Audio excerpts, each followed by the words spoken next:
Rekan Dakta, pukul 9:38 kami masih bersama Anda hingga menjelang pukul 12 siang nanti. Rekan Dakta, Anda warga Bekasi tentunya tidak asing dengan Taman Hutan Kota Patriot dan juga Taman Hutan Kota yang berada di alun-alun Kota Bekasi. Dua objek wisata tersebut dinilai cukup ramah bagi kantong dan juga tentunya ramah bagi keluarga yang memiliki buah hati. Lalu seperti apa antusias warga Bekasi untuk mengisi akhir pekan bersama keluarga di Taman Hutan Kota Patriot dan juga Taman Hutan Kota Alun-Alun Bekasi? Kita akan berbincang bersama Kepala Dinas Lingkungan Hidup Kota Bekasi, Bapak Yayan Yuliana. Dakta Radio, bijak dan cerdas. Assalamualaikum Pak Yayan. Waalaikumsalam warahmatullahi wabarakatuh. Kabar sehat Pak Yayan di hari Minggu? Alhamdulillah. Pak Yayan, warga Kota Bekasi masih melirik sangat tinggi untuk mengisi akhir pekan berlibur di Taman Hutan Kota Patriot dan juga Taman Alun-Alun Kota Bekasi. Nah, sejauh ini bagaimana Dinas Lingkungan Hidup merespon dengan antusias masyarakat untuk berwisata di dua lokasi tersebut, Pak? Ya, memang alhamdulillah ya, di Kota Bekasi masih ada ruang publik, masih ada ruang terbuka untuk umum. Salah satunya hutan kota ya. Hutan kota pemerintah Kota Bekasi itu ada di di Gor ya. Stadion di Gor di situ. Kemudian ada juga di alun-alun, kemudian ada juga di Duta ya, Duta Permai. Kita Harapan karena di situ ada, kemudian ada juga di satu lagi di Jati Asih. Nah, itu memang kita dorong bagaimana lokasi-lokasi hutan kota yang ada di 4 tersebut, terutama di Hutan Kota Patriot dengan alun-alun, itu bisa dimaksimalkan, bisa bermanfaat dan bisa maksimal untuk aktivitas masyarakat yang ada gitu. Baik. Ya, baik itu misalnya untuk nyantai, untuk berolahraga, untuk bisa ngobrol-ngobrol segala macam. Di situ juga ada wifi juga, wifi gratis juga. Baik. Nah, kita aktivitas masyarakat bisa lebih nyaman lah di situ. Baik. Ya. Kalau di Duta berarti di Perumahan Duta Indah, Pak ya, Bekasi Utara ya. Duta Harapan Indah ya. Duta Harapan. Ya. Baik. Duta Harapan ya. Baik. Kalau di Duta Harapan kondisinya bagaimana, Pak? Seperti di Taman Hutan Kota atau perlu penataan lagi? Sama. Di situ juga kan, apalagi di situ ada danaunya. Iya. Ada danaunya betul. Juga. Aktivitas masyarakat banyak di situ juga. Ada yang berolahraga. Nah, memang kita terkadang yang ada di lokasi tersebut juga ada pedagang-pedagang kaki lima ya, PKL. Nah, itu juga kita memang sedang berpikir bagaimana menata PKL itu supaya tidak mengganggu hutan kota, tidak mengganggu aktivitas masyarakat.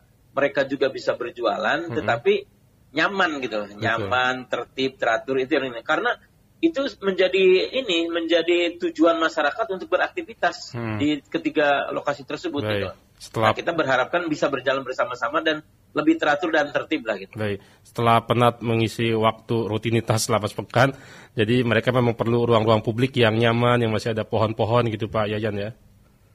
Betul Bang, betul. Baik, kalau di Jati Asih tepatnya di mana nih, Pak? Di halaman itu yang kemarin lokasinya banjir ya, itu.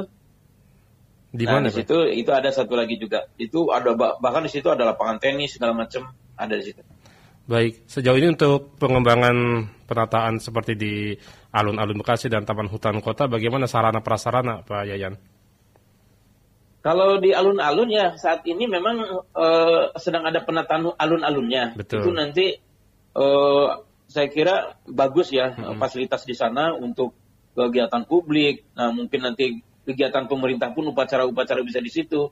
Penataan ruangnya di situ juga diperbaiki. Nah, kita berharap semua ruang-ruang publik yang bisa dipakai untuk masyarakat itu bisa ditata, termasuk yang di hutan kota yang di Gor ya. Di situ juga ada nanti tema-tema yang memang untuk bisa masyarakat beraktivitas. Bisa untuk acara pertemuan santai di ruang terbuka, kemudian ada beberapa tempat untuk edukasi. Nah, kita dorong seperti itu. Yang bagaimana ruang-ruang itu bisa dimanfaatkan oleh masyarakat. Itu yang kita harapkan. Baik, kalau sejauh ini ada data, Pak, dari LH atau UPTD Taman Hutan Kota, berapa banyak masyarakat yang mengisi waktu libur di ruang-ruang publik, Pak?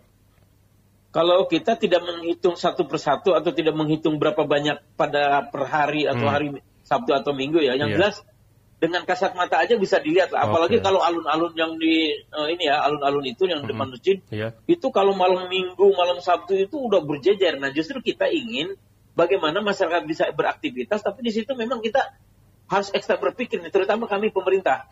Di situ parkir juga banyak, pedagang juga banyak. Sementara masyarakat menjadi tujuan ke situ gitu loh. Betul. Nah, ini memang PR buat kita ya. Bagaimana aktivitas masyarakat yang mencari hiburan, yang rekreasi, yang nyantai-nyantai di situ, tapi aktivitas masyarakat yang lain tidak terganggu gitu. Di situ kan ada rumah sakit, ada polres, ada masjid juga. Nah, kita ingin secara betul-betul bisa tertata dengan sebaik-baiknya gitu. Itu yang sedang kita lakukan. Bahkan penataan ini adalah satu-satunya. Nah, salah satu upaya kita untuk menata itu adalah penataan alun-alun. Nah, tapi jangan sampai udah ditata alun-alun kita masih terlihat kumuh. Nah, itu yang sedang kita pikirkan. Baik, Pak Yayan melalui WhatsApp kami di 0815 11100707 ada Ibu Yuni di Kayuringin Jaya yang mengatakan ada salah satu spot Pak di Taman Hutan Kota Patriot untuk area anak. Ini terkesan masih belum ada perhatian Pak. Apalagi di sana ada salah satu pelang dari CSR lah yang menyediakan sarana untuk anak bermain, Pak. Tanggapan Pak Yayan seperti apa? Ya, terima kasih ya Ibu dari Kayuringin. Memang kita untuk alun-alun juga sedang dibuatkan FS-nya ya, sedang dibuat DED-nya. Bagaimana itu nanti secara keseluruhan itu tertata itu. Nanti akan ada penataan ulang. Bahkan kalau sekarang kita ke alun-alun di situ juga banyak tumpukan-tumpukan paving block ya, itu nanti kita akan tata. Kita juga memang di situ perlu pengurugan. Kalau tidak diuruk juga agak banjir kalau musim hujan begini gitu. Nah, itu juga termasuk untuk spot untuk bermain anak-anak ya, kita akan perhatikan.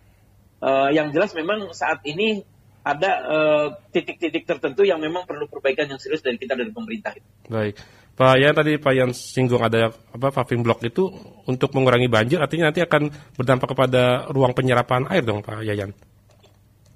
Nanti gini, itu untuk fungsi jalan Bang. Kan untuk ke spot-spot itu kan perlu jalan. Nah di situ jalan juga akan kita tata, jalan akan kita tinggikan. Nah cuman memang di titik yang lain itu memang perlu urugan-urugan tanah ya. Kan fungsi hutan kota itu sebenarnya untuk salah satunya untuk bagaimana fungsi hutannya tidak hilang juga. Kita nggak mungkin di situ dipakai kondok semua, nggak mungkin juga. Gitu. Tapi untuk jalan-jalan ke spot-spot tertentu kan tetap harus pakai kondok. Baik. Pak Yayan, ada ajakan bagi warga masyarakat yang belum tahu ternyata Kota Bekasi masih ada ruang-ruang publik dan sejauh mana persiapan dari LH. Silakan Pak Yayan untuk sampaikan kepada masyarakat. Baik ya, terima kasih. Saya dari Dinas LH ya, pemerintah Kota Bekasi mengajak masyarakat, ayolah kita ada beberapa ruang terbuka untuk publik, ruang terbuka untuk masyarakat. Ada yang di Hutan Kota Gor, ada yang di alun-alun, ada yang di Duta Harapan, ada juga yang di Jati Asih. Untuk mencari rekreasi, untuk mencari aktivitas, untuk nyantai-nyantai bisa dilakukan di situ. Cuman memang kami juga mohon maaf masih ada beberapa PR yang harus kita lakukan, ada beberapa PR yang harus kita kerjakan, itu sedang kita perbaiki ya. Nah, tapi saya mengharapkan masyarakat, istilahnya tempat-tempat itu bisa dimanfaatkan, tempat-tempat itu bisa dimaksimalkan untuk aktivitas masyarakat, berolahraga, rekreasi, piknik yang murah-murahan lagi seperti betul, itu, supaya masyarakat juga tidak perlu jauh-jauh atau setiap hari ke mall juga kan kita repot juga kalau setiap hari atau ke mall, tapi di situ bisa beraktivitas dengan murah dan nyantai dan serta nyaman gitu. Baik. Pak ya, ini terakhir ternyata ada pendengar kami yang masih bertanya melalui WhatsApp di Pak Yudi di Keranggan Jati Sampurna. Selain 4 lokasi ruang publik tadi, apakah pemerintah Kota Bekasi menambah ruang-ruang publik yang memang dikelola oleh Dinas LH Kota Bekasi? Pak Yan, silakan. Ya, memang kita lagi mencari Pak. Sebetulnya kan kita juga kalau dibilang baru 4 itu masih kurang kalau berbicara hutan kota. Tapi memang kita sangat kesulitan tanahnya itu gitu. Terkadang tanah untuk membuat hutan kota itulah yang saat ini sulit ya. Kita membebaskan lahan juga sangat mahal. Nah, makanya kita selalu melihat mungkin apakah ada pasos-pasos kayak yang di Jati Asih itu di lokasi pasos-pasos juga gitu. Nah mungkin kalau di wilayah-wilayah Kota Bekasi yang lainnya yang ada pasos-pasos yang bisa dimanfaatkan untuk ruang terbuka, nah kita akan coba untuk mendata itu, akan kita usulkan untuk dijadikan hutan kota yang fungsinya juga untuk RPH gitu. Baik. Insya Allah kita akan coba untuk menambah, tidak hanya kalau hanya untuk 4 lokasi itu saya kira masih kurang juga. Baik, Pak Yayan, terima kasih atas waktunya dan penjelasannya. Salam sehat untuk keluarga, Pak. Assalamualaikum warahmatullahi wabarakatuh. Waalaikumsalam warahmatullahi wabarakatuh. Dakta Radio, bijak dan cerdas.